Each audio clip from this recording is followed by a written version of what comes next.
박수로 영광 돌립니다. 네, 우리를 향한 하나님의 그 사랑은 영원합니다. 할렐루야. 아멘. 오늘 우리가 읽은 본문 말씀을 통해서 우리가 큰 잔치라는 제목으로 우리 말씀의 은혜를 같이 나누겠습니다. 여러분, 세상 사람들은 다 행복하기를 원하고 행복하기 위해서 성공하기를 원합니다. 그래서 이 행복에 대해서 여러 유명한 사람들의 말을 한번 좀 생각을 해보겠습니다. 유명한 철학자 소크라테스는 이렇게 얘기했습니다. 어떤 수를 다해서도 결혼해라. 좋은 아내를 만나면 행복할 것이고 나쁜 아내를 만나면 철학자가 될 것이다. 실제로 소크라테스의 아내는 악처로 유명했던 사람입니다. 우리 여기 계신 남성분들 지금 행복하십니까? 아니면은 철학자가 되고 계십니까? 속으로만 대답하세요. 자, 여러분, 그다음에 미국 작가 데일 카네기가 이렇게 얘기했습니다. 성공은 당신이 원하는 걸 얻는 것이고 행복은 당신이 얻은 것을 원하는 것이다. 내가 원하는 것을 얻었어도 내가 그것을 기뻐하고 감사할 수 없으면 행복할 수가 없다. 뭐 그런 얘기겠죠. 또 이방인을 쓴 프랑스 작가 알베르트 까뮈는 이렇게 얘기했습니다. 돈 없이도 행복할 수 있다고 설파하는 건 일종의 정신적 허용이다. 굉장히 좀 사실적인 그런 얘기를 했습니다. 또 미국 쇼 비즈니스의 마술사라고 불리는 데이비드 게펜이라는 사람은 이런 얘기를 했습니다. 돈이 행복하게 만들 수 있다고 생각하는 이들은 보통 돈이 없는 사람들이다. 그러니까 돈 벌어보니까 그게 꼭 행복이 아니더라, 뭐 이런 생각을 했으니까 이런 얘기를 했겠죠. 자, 여러분 어떻게 생각하십니까? 우리 각자가 행복을 추구하고 성공을 추구하는데 잘 보면 우리 각자 사는 곳에서 성공한 사람들은 어떤 특징이 있냐면 특권을 갖고 있는 사람들입니다. 사람들은요, 내가 뭔가 좋은 것을 갖고 있어도 다른 사람들이 다 가지고 있으면 그걸 좋은 줄 몰라요. 기뻐하지 않습니다. 행복하지가 않습니다. 남들이 갖지 못한 그런 특별한 것을 내가 갖고 있을 때 내가 기쁨을 누리고, 남들이 들어가지 못한 것을 내가 들어갈 때, 그런 특권을 누릴 때 내가 성공했구나, 성취감도 느끼고 또 행복감을 느끼게 된다라는 얘기입니다. 실제로 백화점 같은 데서도 VIP 고객들에게는 특권을 줍니다. 특별하게 대해요. VIP 고객들은 항상 발레 파킹을 해주고 따로 지정된 주차 자리가 있습니다. 그리고 휴무일에 특별히 행사를 해서 VIP 고객들만 오게 해서 복잡하지 않게 편안하게 명품 쇼핑을 할 수 있는 프라이빗 쇼핑 행사를 합니다. 기사를 보니까 롯데백화점 같은 데는 1년 연중 2천만 원 이상 구매한 고객들에게 이런 행사를 하고, 갤러리아 백화점은 연간 6천만 원 이상 구매한 고객에게 이런 행사를 서비스를 한다고 합니다. 그리고 더 나가서 신세계백화점은 연간 구매액 1억이 넘는 고객들에게는 패스트트랙 제도를 마련해 가지고서 명품 구입하러 들어갈 때 줄 서지 않아도 바로 들어갈 수 있는 그런 자격을 준다고 합니다. 저는 뭐 경험해 보지 못해서 무슨 얘기인지 잘 모르겠는데 뉴스에 보니까 그런 게 있어요. 이 세상에서는 뭔가 남들이 평범한 사람들이 가질 수 없는 그런 특권을 가진 사람들이 있고 그것을 누리는 사람들이 있는데, 많은 사람들은 그런 특권을 누리기를 원하고 그것이 행복이라고 생각한다라는 얘기죠. 종교에도 각자가 다 그런 특권층이 있습니다. 우리 교계에도 보면 1년에 한 차례 3월 8일이 되면은 국가조찬 기도회가 있습니다. 예전에는 청와대에서 했었는데 요즘에는 일산 킨텍스에서 한다고 제가 들은 것 같아요. 물론 저는 참여해 본 적이 없습니다. 여기는 각 교단을 대표하는 유명한 목사님, 또 교단을 초월해서 잘 알려진 그런 목사님들을 초대해서 또 대통령과 또 정계 인사들이 함께 참여해서 또 기도하고 또 모임을 하는 그런 자리입니다. 아무나 갈 수 있는 것이 아니죠. 그래서 여기에 초대받은 목사님들이나 순서를 맡은 분들은 굉장히 자랑스럽게 여깁니다. 자, 그러면 하나님 나라에서 큰 잔치가 벌어진다고 한다면 이 땅에서 벌어지는 어떠한 행사보다도 더 크고 아름답고 좋은 그런 큰 잔치가 벌어질 때에 어떤 사람이 들어가겠습니까? 이 땅에서 특권을 누리는 사람들, 엘리트, 그런 사람들이 들어가겠습니까? 종교 엘리트들이 들어가겠습니까? 오늘 본문에서는 예수님이 그에 대한 대답을 해주고 계세요. 예수님은 지금 오늘 본문에서 보면 여행 중에 있는데 예루살렘을 향해서 가고 있습니다. 갈릴리에서 사역하시다가 6월절 명절을 지키기 위해서 예루살렘으로 가고 있어요. 제자들하고 함께 가고 있습니다. 명절을 지키기 위해서 수많은 사람들이 같이 그 길을 가고 있습니다. 자, 그런데 사실 예수님은 지금 십자가에 달려 죽으시기 위해서 이 길을 가고 계신 거예요. 근데 제자들은 꿈에도 생각을 못하고 있습니다. 제자들은 지금 자신들이 어떤 대단한 특권을 누리는 특권층이 된 것 같은 그런 자부심에 가득해 있어요. 왜냐하면 예수님께서 많은 기적을 일으키고 또 능력 있는 설교를 하고 그래서 수많은 사람들이 예수님을 좋아해서 지금 예수님을 따라다니거든요. 지금 예루살렘에 이번에 올라가면 뭔가 대단한 일이 일어나고 제자들은 거기서 한 자리 할 것이다. 상석에 앉을 것이다. 우리는 특권층이 될 것이다. 엘리트가 될 것이다. 이런 부푼 꿈을 가지고 같이 다니고 있다라는 얘기입니다. 자, 그런데 예수님 옆에는 제자들만 다니는 것이 아니라 율법사들과 바리새인들도 따라다녔습니다. 자, 유대교 안에서 이 이스라엘 안에서 이 율법사 바리새인들이야말로 특권층이고 그들이 엘리트들입니다. 자, 그 사람들이 볼 때에 예수님은 별것 아닌 사람이에요. 예수님은 예루살렘 출신도 아니고 유명한 선생님 밑에서 랍비 밑에서 배운 사람도 아닙니다. 저 갈릴리 더 시골 나사렛 출신이에요. 그리고 제자들이라고 하는 사람도 마찬가지입니다. 배운 게 없는 냄새나는 어촌의 어부들, 그리고 다른 사람들이 다 싫어하던 그런 세리, 그리고 별로 존재감 없는 몇 명의 사람들, 그런 사람들 데리고 다니면서 제자라고 이렇게 데리고 다니는데 이런 엘리트들이 볼 때는 참 한심한 겁니다. 그런데 함부로 날 수는 없어요. 수많은 사람들이 회중의 인기를 얻고 있기 때문에 함부로 대할 수는 없습니다. 자, 그런데 오늘 본문을 보면 예수님께서 이 바리새인들 율법사들과 함께 식사를 하고 있어요. 이날은 안식일이었습니다. 토요일 날 안식일이 되면 안식일 회당 예배를 끝나고 나서 바리새인들이 함께 식사를 하는데 그 자리에 바리새인들의 지도자가 높은 사람이 예수님을 초청했어요. 그 식사 자리에 초청을 했습니다. 오늘 본문 앞에 누가복음 14장 1절 말씀을 같이 한번 읽어보겠습니다.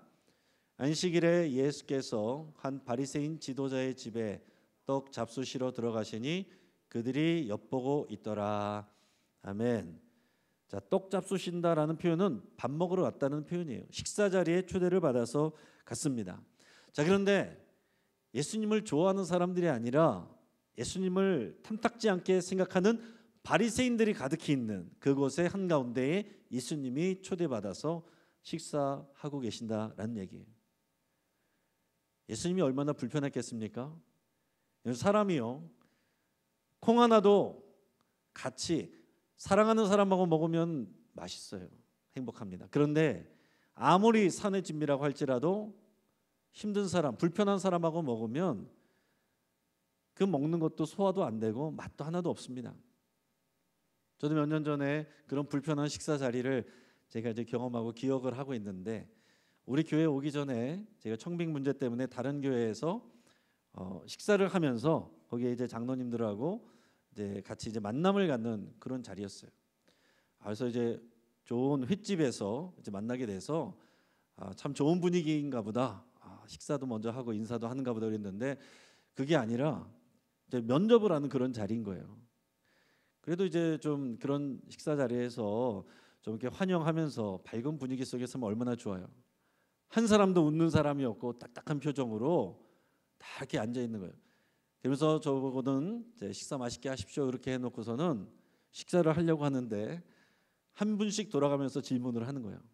준비한 질문을 딱 꺼내가지고 다 어려운 질문들을 하는데 질문을 하는 내용들이 저를 또 돋보이게 하는 그런 질문이 아니라 뭔가 흠이 있는지 내가 찾아보겠다 하는 그런 태도와 자세로 다들 공격적인 질문들을 하는 거예요.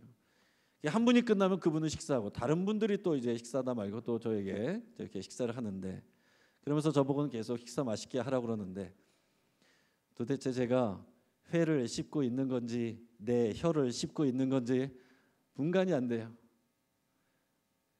그런데 오늘 본문에서 예수님이 앉아 계신 이 자리는 그거보다 훨씬 더 불편한 자리라는 것입니다. 이 종교 엘리트들 특권층이 볼 때 예수님은 율법을 안 지키는 사람이에요. 이 바리새인들 율법사들은 왜 특권층이 됐냐면 율법을 연구하고 가르치고 해석하는 사람들인데 율법에 보면 여러 가지 규칙들이 있습니다. 그것을 가지고 이 사람들이 특권층이 되는 것인데요. 예수님과 제자들은 도대체 율법을 잘 지키지 않는 것처럼 보인단 말이죠. 얼마 전에는 제자들이 정결례를 지키지 않아서 예수님께 따져 물은 적이 있습니다.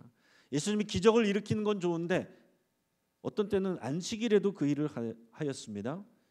근데 성경에 보면 안식일에 노동하지 말게 돼 있어요. 쉬라고 돼 있는데 아픈 사람을 고치는 것도 노동이라는 거예요. 그런 눈으로 바라보니까 이 사람들이 예수님을 정말로 탐탁지 않게 보는 겁니다. 자, 그러면서 그 앞에 한 병자를 데려다 놨어요. 어울리지 않는 사람이 이 자리에 와 있는 것입니다. 그 이유는 뭐냐면은 예수님이 과연 안식일에 병자를 고치는지 안 고치는지 시험하려고 이걸 고소할 거리를 찾기 위해서 그렇게 한 것입니다. 예수님이 뻔히 다 아시죠? 그들에게 물었습니다. 안식일에 병자를 고치는 것이 맞느냐? 아니하냐? 아무도 대답 안 합니다. 근데 속으로는 뭐라 그래요? 고치면 안 된다는 거죠. 안식일 일하면 안 된다는 거예요. 이게 법이요 하는 그런 마음으로 있는 것입니다. 근데 예수님은 보란 듯이 그 앞에서 병자를 고쳐주셨어요. 기적이 일어났습니다. 그러면 마땅히 하나님께 영광 돌려야 되는 그 상황인데 다들 화가 나 있어요. 기분이 나빠 있습니다. 속으로는 정죄하고 있어요. 그런데 겉으로는 말을 못하고 화를 참고 있는 그런 상황에서 오늘 본문의 내용을 그 바리새인들과 율법사들에게 하고 계신다는 얘기예요. 그러니까 오늘 본문의 내용을 그냥 읽으면 안 되고 어떤 분위기에서 어떤 날 누구에게 이 말씀을 하시는지를 여러분께서 아시고 이 본문의 비유를 들을 때에 이 본문이 구체적으로 입체적으로 이해가 되게 돼 있습니다. 자, 예수님의 비유의 내용은 이랬습니다. 한 주인이 큰 잔치를 열었어요. 이 평행 본문인 마태복음에 보면 그 사람이 임금이라고 되어 있습니다. 임금과 같은 그런 큰 사람이 잔치를 열었어요. 그래서 유력한 사람들에게 초청장을 먼저 초대를 했습니다. 근데요, 이 유대 풍습과 문화에서는 초청을 2번 하게 돼 있어요. 자, 먼저 초청할 때는 이 잔치를 준비하기 전에 미리 초청할 사람들을 정해서 종들을 보내서 참석 여부를 확인합니다. 그리고 확인하고서 참석하겠다는 사람들의 숫자에 맞춰서 이 연회를 준비하는 거예요. 준비가 끝나면 2번째로 종들을 다시 보내서 이제 준비됐으니 오십시오 하는 거예요.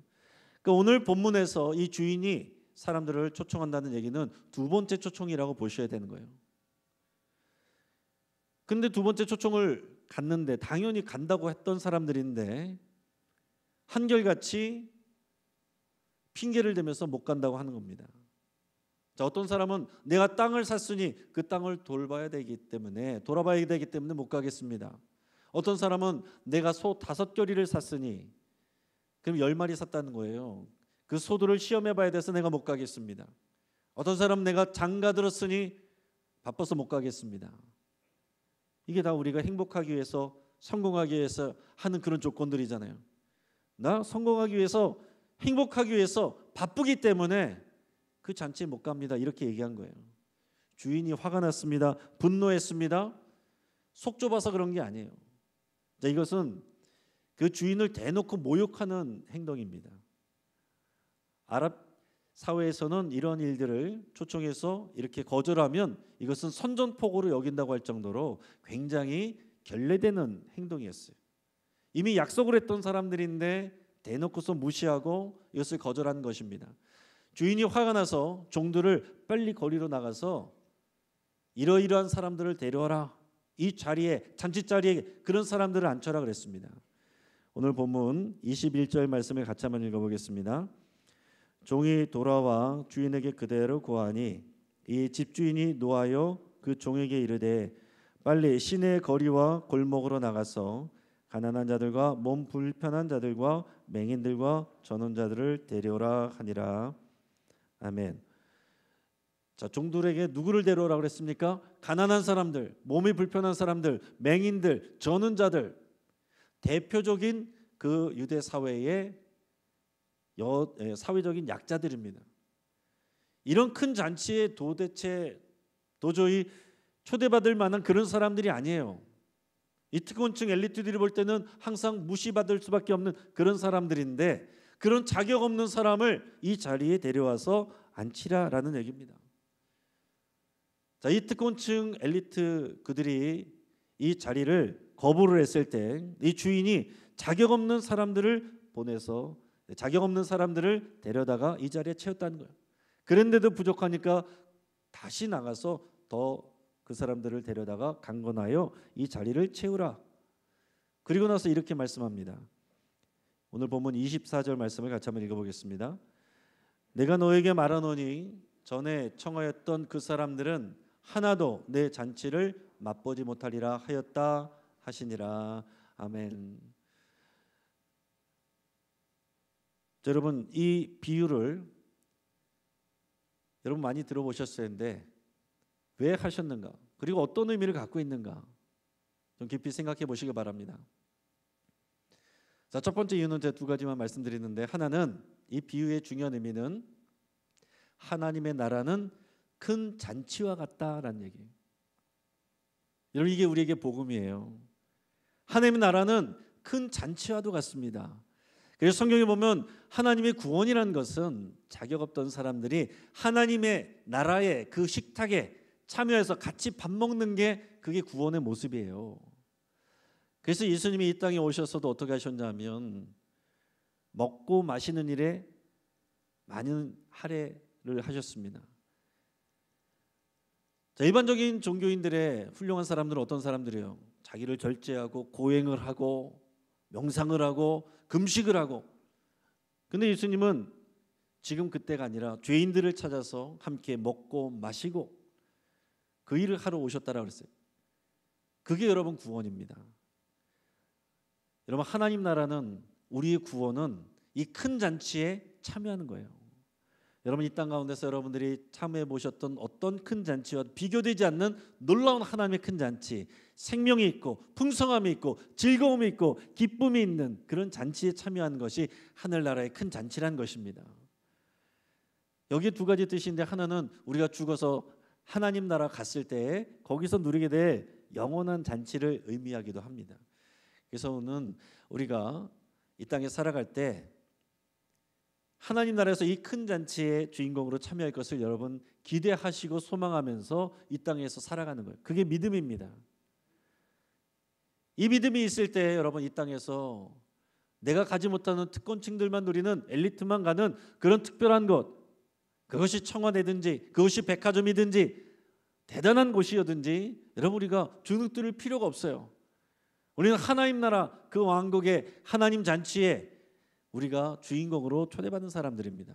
그 잔치에 참여할 사람들이에요. 여러분, 자신감을 가지시고 자부심을 느끼시고 어떤 상황에서도 위축되지 마시길 바랍니다.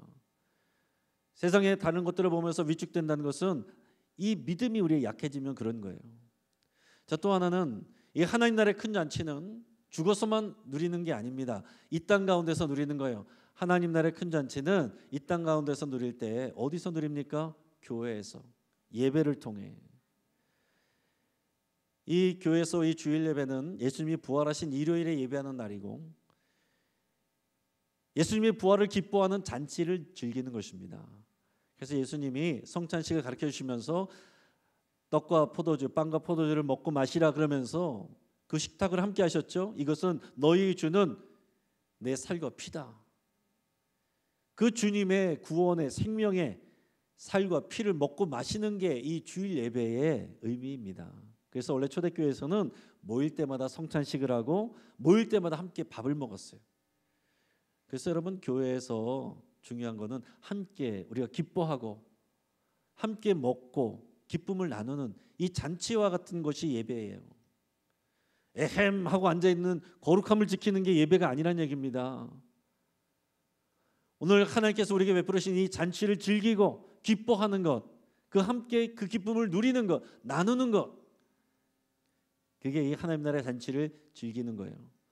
그러니까 여러분, 오늘 거울 보시면서 예배에 참여하시는 여러분들의 표정을 확인하시고 잔치에 참여하는 사람의 표정인지 다른 곳에 참여하는 표정인지, 여러분 이 믿음이 없으면 목회자들도 목회하는 것이 기쁨과 영광이 아니라 수고로운 노동이 될 뿐입니다. 여러분들이 이 자리에 참여하는 것이 고단한 숙제가 될 뿐이에요. 반드시 이 믿음을 가지시길 축복합니다. 예수님의 비유에서 또 하나의 중요한 의미는 잔치에 참여하는 사람이 바뀌었다는 얘기예요. 초청받는 사람이 달라졌다는 얘기입니다.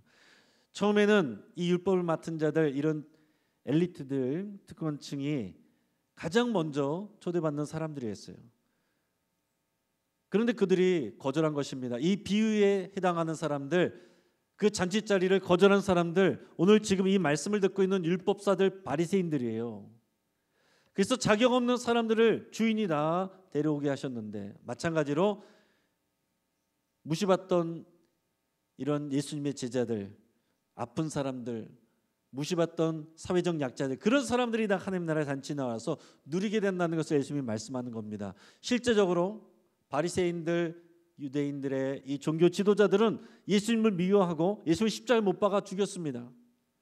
그러나 이런 병자들, 가난한 사람들, 죄인들, 그런 사람들은 순수한 믿음을 가지고 예수님 앞에 나와서 예수님을 믿고 하나님의 구원을 누리고 그 하나님 나라의 식탁의 교제에 참여하게 됐다는 얘기예요.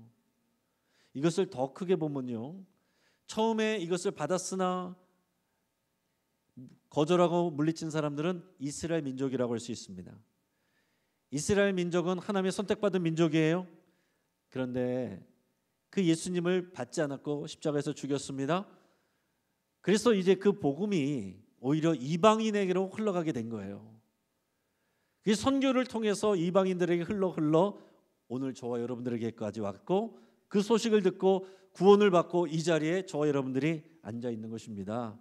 이 하나님 나라의 큰 잔치에 자격 없던 저와 여러분들이 이 자리에 앉아 있는 거예요. 감격하셔야 되고 기뻐하셔야 되고, 여러분 세상에서 누릴 수 있는 어떤 특권과 기쁨하고 비교할 수 없는 그 특권과 은혜와 영광과 생명을 지금 우리가 누리고 있다는 사실입니다. 이 믿음 없으면 여러분, 이 교회는, 이 예배는 그냥 교양이에요. 사람들의 친교 모임입니다. 오늘 이 예수님께서 하신 이 비유의 의미를 잘 기억하시기 바랍니다. 그래서 이제는 거꾸로 한국의 선교사들이 이스라엘에 가서 유대인들에게 예수님을 증거하고 복음을 전해요. 이게 성경 말씀에 다 기록이 되어 있습니다. 그러나 언젠가는 이 유대인들도 이스라엘도 하나님께 돌아올 테고, 그렇게 되면 세상의 마지막 날이 오고 예수님이 다시 오신다 약속하셨습니다. 여러분, 이제 말씀을 정리하겠습니다. 사랑하는 여러분, 하나님의 나라는 하늘나라의 큰 잔치와도 같습니다. 이 소망을 가지고 우리가 이 땅에서 살아갈 때, 이 땅에서 우리가 어떤 특권층, 어떤 특권의 장소, 부러워하고 두려워할 것 없이 기쁨을 가지고 당당하게 살아갈 수가 있습니다. 그리고 또 하나, 이것을 감사함으로 받지 못했던 사람들은 이것을 빼앗기게 되고 다른 사람들로 채워졌어요. 자격 없던 사람들로 채워졌습니다. 그래서 오늘 저와 여러분들이 그 은혜를 받고 누리게 된 거예요. 근데 마찬가지로 우리도 이 은혜를, 하늘나라의 큰 잔치에 참여하게 된 이 특권을 감사한 줄로 모르고 이것을 믿지 못하고 이것을 귀하게 여기지 아니하면 내 것이 되지 않습니다. 남의 것이 됩니다. 여러분들에게, 권면들에게는 이 하나님 나라의 큰 잔치를 여러분들이 누리시고 귀하게 여기시고 가정 예배를 통해서 여러분들의 가족들에게 또 이웃들에게 이 귀한 복음을 증거하는 이 사순절과 부활절 되기를 주의 이름으로 축복합니다. 같이 한번